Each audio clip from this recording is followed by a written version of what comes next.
Assalamualaikum warahmatullahi wabarakatuh. Saya Ardi Hermaliani dengan NIM 289205045. Di sini saya akan menjelaskan sedikit tentang perencanaan usaha dalam mata kuliah Ekonomi Manajerial, yaitu dengan dosen pengampu Bapak Imhar MM.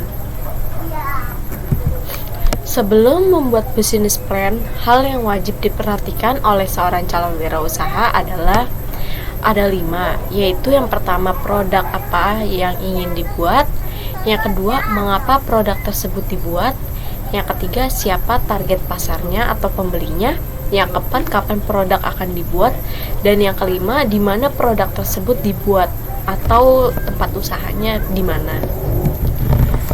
Business plan adalah dokumen tertulis yang dirancang untuk menggambarkan semua unsur yang relevan untuk memulai suatu usaha. Tujuan dari business plan yaitu memberikan gambaran yang jelas dari apa yang hendak dilakukan oleh seorang wirausaha. Hal ini bisa dikatakan sebagai jembatan antara ide dan kenyataan. Setelah mengetahui dan membreakdown satu persatu proses membuat business plan, kemudian menguraikannya satu persatu. Pertama adalah tahap ide usaha, lalu perumusan konsep ide usaha, dan studi kelayakan usaha. Ini wajib dilakukan oleh pengusaha untuk melihat apakah prospek dari bisnis yang dijalankan, mulai dari konsep ide usaha dan kelayakan dari usaha tersebut, baik atau tidaknya.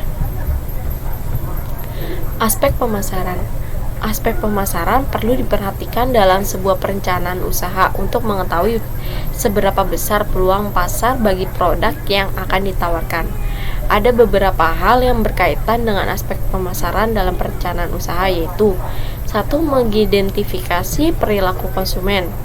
Yang kedua, menganalisis pasar konsumen menggunakan 7-0 pertanyaan kunci, yaitu siapa yang ada di pasar atau occupants, apa yang dibeli oleh pasar yaitu objek, mengapa pasar itu membeli objektif, siapa yang berperan serta dalam pembelian atau organisation, bagaimana pasar melakukan pembelian atau operation, kapan pasar membeli atau occasions, dan di mana pasar membeli atau outlets. Menganalisis pesaing, mengidentifikasi pesaing perusahaan, identifikasi strategi pesaing, penentuan tujuan pesaing, menilai kekuatan dan kelemahan pesaing. Yang keempat, menentukan target marketing, menilai kekuatan dan kelemahan pesaing, market targeting, dan market positioning. Yang kelima, menetapkan marketing budget. Yang keenam, menentukan timing. Yang ketujuh, menentukan marketing mix. Di sini ada beberapa alur untuk business plan. Dokumen tulis yang membuat langkah-langkah kegiatan yang perlu dilakukan ke depannya agar mencapai tujuan bisnis.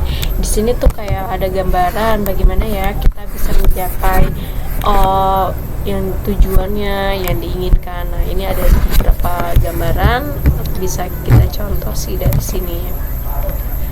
Ciri-ciri business plan yang baik yaitu scale of business, measurable atau terukur, achievable dapat dicapai, reliable dapat diandalkan, dan time scaling batas waktu yang ditentukan.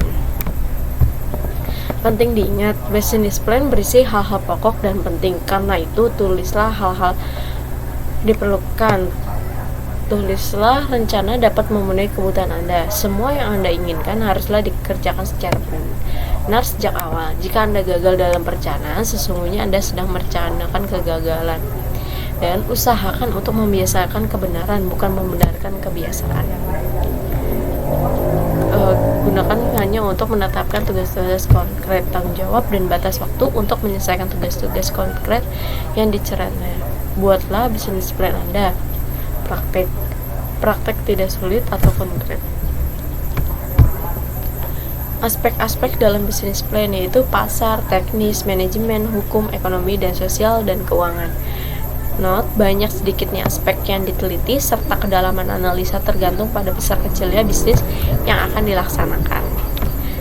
Business plan mencakup tentang rencana pemasaran atau apa, bagaimana, di mana barang atau jasa dipasarkan. Yang kedua, rencana produksi, apa dan bagaimana produksi dilakukan.